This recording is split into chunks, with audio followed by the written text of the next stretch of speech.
আজকে যেহেতু মঙ্গলবার ছিল, তাই সমস্ত কিছু নিরামিষই তৈরি করেছিলাম। ঘুম থেকে উঠে প্রথমেই তৈরি করেছিলাম ছোলার ডাল। যেহেতু সেদ্ধ হতে টাইম লাগে ডালটা, তাই আগের থেকেই নুন হলুদ দিয়ে সেদ্ধ করতে বসিয়েছি। আর অন্যদিকে বেশ কিছুটা কাঁকরোলকে নুন হলুদ দিয়ে মাখিয়ে ভেজে নেব। কাঁকরোলটা আমি খুব একটা বেশি খাই না, আসলে এই কাঁকরোল ভাজাটা করছি কর্তামশাইয়ের জন্য। আর না, কালকে ডালটা নিয়ে এসেছিলাম, মানে আজকে যেহেতু মঙ্গলবার, তাই কী রান্না করব আমি তো আগের দিনই সব কিছু প্ল্যান করে রাখি। তাই কালকে সকালবেলা ছোলার ডালটা নিয়ে এসে বিকেলবেলা একটু ভিজিয়ে রেখেছিলাম। সেই অনেকক্ষণ ভেজানো ছিল তো, তাই ভালো মতন সেদ্ধটা হয়েও যাবে। মোটামুটি ধরে নাও 6 থেকে 7টার মতো সিটি দিয়েছিলাম আমি। কাঁকরোলটা ভাজা হয়ে যাওয়ার পর তুলে রেখে দিয়ে তেলের মধ্যে সাদা জিরে, তেজপাতা আর একটা শুকনো লঙ্কা ফোড়নে দিয়েছিলাম। এবার থেতো করা অল্প একটু আদা রেখেছি, সেটাও দিয়ে দেবো। বানাচ্ছি ছোলার ডাল। আদাটা ভালো মতো ভাজা হয়ে যাওয়ার পর যে সেদ্ধ করে রেখেছিলাম ডালটা, সেটা দিব। আর তার সাথে অল্প পরিমাণে দেব হচ্ছে একটু জল। খুব একটা বেশি তো পাতলা টালটালে ভালোও লাগে না, ছোলার ডাল মুগ ডাল এগুলো কিছু।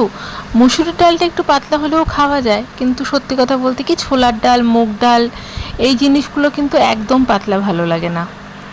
এই ডালটা দেওয়ার পর সামান্য একটু জল দিয়েছি, পরিমাণ মতো অল্প নুন লাগতো সেটা দিয়েছি। আর ওই ধরে নাও হাফ চামচের মতো জিরে গুঁড়ো দিয়েছি, আর হাফ চামচের মতো কাশ্মীরি লঙ্কা গুঁড়ো দিয়েছিলাম। আর হলুদটা তো আগেই দিয়েছি। সমস্ত কিছু বেশ ভালো মতো যখন একটু ফুটে যাবে, বেশ খানিকটা চিনি দিয়েছি। মিষ্টি মিষ্টি তো ভালো লাগে ছোলার ডাল, আর তার সাথে অনেকখানি ঘি দিয়ে সে গরম গরম নামিয়েছিলাম। এবার আমি তৈরি করব পনিরের সবজিটা। অন্যান্য সময় পনিরের সবজিটাতে না আমি কোনো রকমের কোনো বাটা মশলা ব্যবহার করিনি। আর আজকে বাটা মশলা বলতে ওই আদা, জিরা, টমেটো আর লঙ্কা বেটেছি।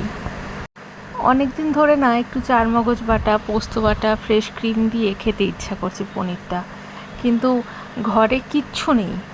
আমি যেখানে থাকি আমার আশেপাশে যে কটা দোকান আছে সেই দোকানগুলোতে এগুলো কোনোটাই কিছু পাওয়া যায় না।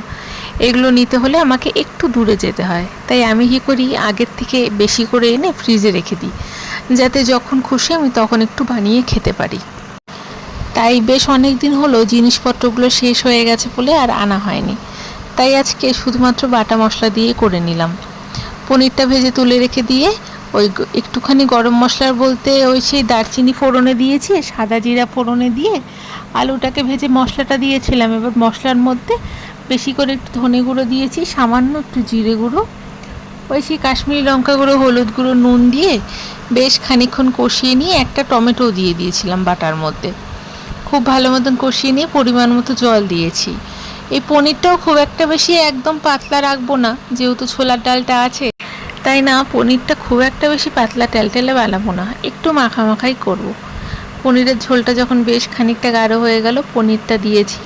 সামান্য ওই ধরে নাও কয়েক দানা চিনি দিয়ে একটু গরম মশলা গুঁড়ো দিয়েছি, ঘি দিয়ে নামালাম। এই হলো নিরামিষ রান্না আজকে।